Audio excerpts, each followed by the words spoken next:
Hi guys, so I've been reading comics for about 2 years now, and it was actually my Batman obsession that got me into reading comics because there just wasn't enough Batman in the movies and stuff like that, and I just needed more.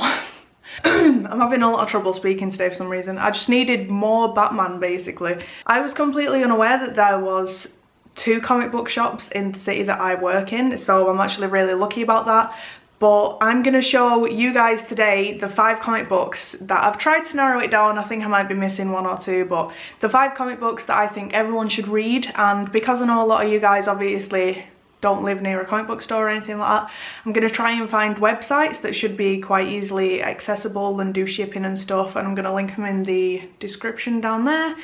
So hopefully you guys will be able to find some comic books or some of these, hopefully. So yeah, I'm also going to try and pronounce the names of like the writers and artists and stuff on these, but it's not going to go well, so just don't judge me. First one is Love the Fox, and this is by, I think this is by Magnetic Press, or that might just be the website that sells it or something like that, Magnetic Press. But it's by Frederick Bramard and Federico Bertolucci, I think, something like that. So basically it's about a day in the life of this here fox, and they also have one about a tiger that I haven't read yet. The art is beautiful in it. There's no words because it's a day in the life of a fox, so there's not really any speaking going on. And I bought it just because I liked the cute fox and I love foxes, so I thought I'd enjoy looking at it anyway. But it actually like really took me back, and the adventure in it was just pretty crazy amazing. I'm just going to show you guys the first page because I don't want to ruin anything in any of these comic books. This is the first page, so you can see how nice the pictures are. And yeah, I just wasn't expecting it to be as good as it was. So that's the first comic book that I'm going to show you guys, and I think everyone should pick it up. There's also one called Age of Reptiles that I haven't seen yet. I mean, I haven't read, but that's also another one that's got no writing in it, and it's about like different stories of dinosaurs, so I really want to get that one. The next one is technically a manga, so you can discount it if you want, and you can replace it with one of the runner-ups that I'm going to mention at the end of the video. And it's the Dragon Ball Z manga. I know I've spoke about this a lot in some recent videos, so I'm not going to like go on about it for ages. But I was obsessed with it as a child, and I'm obsessed with it again now. I really love the characters. I just love reading it and being like, this is so badass, like the fighting and it's just dead cool. Like, it's hard to explain. But yeah, it's just amazing. It's one of my favourite like cartoons or animes or anything like that ever. Cartoons and animes, pretty much anything. Anyway, I haven't read number 8 yet. I'm actually up to number 5, but they've all been really interesting.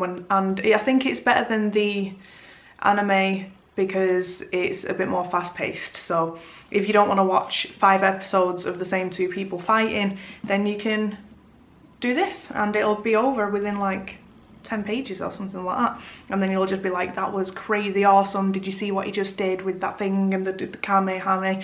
And anyway, so yeah, Dragon Ball, and it's the story and art is by Akira Toriyama, and I think he's the guy who does the Naruto as well. So I haven't watched or read any of that, but yeah, Akira Toriyama for creating the Dragon Ball series, what a cool guy. The next one is Night of the Living Deadpool. This is a Marvel Comics thing, and it's by Cullen Bunn and Ramon Rosanas.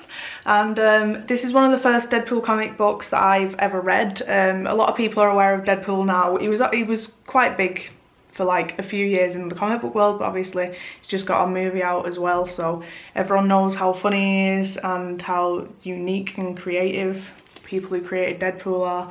And not only is it unique and creative, but it's also like kind of funny because they kind of see him as a bit of like a rip-off of Spider-Man, but like a crazy version. It's the perfect kind of humour in my opinion, because it's just like really aware of itself. I just think Deadpool's amazing, so if you're gonna pick up a Deadpool comic, I'd definitely start with this as one of the first ones. It's not too long or anything like that, and it is funny.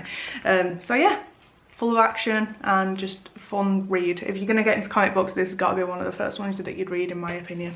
Defo. Okay, so the last 2 comic books I've got are both Batman comic books. The first one, basically DC Comics have the New 52, which is like the newest like season of comic books that they have. I don't know how to explain it, but the normal Batman series has been really like critically acclaimed. I think that's the right word. It's volume 1 and 2 were about the Court of Owls, volume 2 is about the City of Owls. and it's basically like a secret society I was completely unaware of before I started reading the comic books, because I don't think it's been in any of the films, but I can't remember that well. It was really interesting and it's so unique, and it kind of makes you think and look at the pages sometimes like what's going on. But I just think Batman is one of the greatest things ever. You know, obviously about how cool the villains are, so there's lots of different villains going on in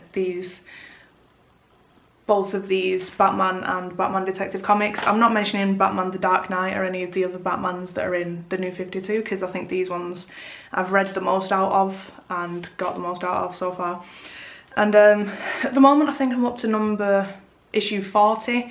Just start off with the volumes, because if I could go back and not get the singles, I wouldn't get the singles, because by the time I started reading these comic books there was already like 3 or 4 volumes out, so I got the volumes and also started getting the singles that were already out at the same time. So now I've got 4 volumes and probably about 20 plus singles that I need to catch up on, so I should have just carried on getting the volumes. There's a lot of different artwork going on. This one is by Scott Snyder, Greg Capullo and Jonathan Glapion. The villains look slightly different in all of these like new Batmans and stuff, and there's just different storylines going on like per few issues or something. And this is one of the first comic books that I ever read. As you can see, the Joker's in there straight away, but he's not in very much of the series so far, at least not up to yet, because obviously they're going to try and save the Joker stuff till last. But I will show you a quick 1-page here. Ooh, don't want to ruin anything. You know what Batman's all about, and you know how cool it is and interesting, like detective-y. Sorry, my hair's bothering me, that's why I'm waving my arms around. Anyway, so yeah, those are the 5 comics that I think everyone should read, or at least give a try, or pick your favourite. And oh yeah, the runner-ups. The runner-ups are I Hate Fairyland by Scotty Young, and this is an Image Comics thing. This is about a little girl here called Gertrude who gets sucked into fairyland, and it's a pretty like gross place and it's just crazy. It's actually really funny, which I didn't expect. It's kind of like Deadpool but about a little girl. It's really funny and like really gross violence and stuff. And The Wild's End by Abnett and Culbert. The first series is already out, so that's 6 issues, but it's being sold in volumes now. I'm going to say bye really quickly because my camera's about to run out of batteries, and I just want to thank you all for watching the video, and leave a comment down below if you want to see more videos like this or whatever you want to say, I suppose. And I will see you again soon. Bye. Oh, Teddy. Yo! This is a story all about how my life got twisted upside down and Just sit right there. I'll tell you how I became the prince of a town called Bel Air. It's true. That was the best intro ever.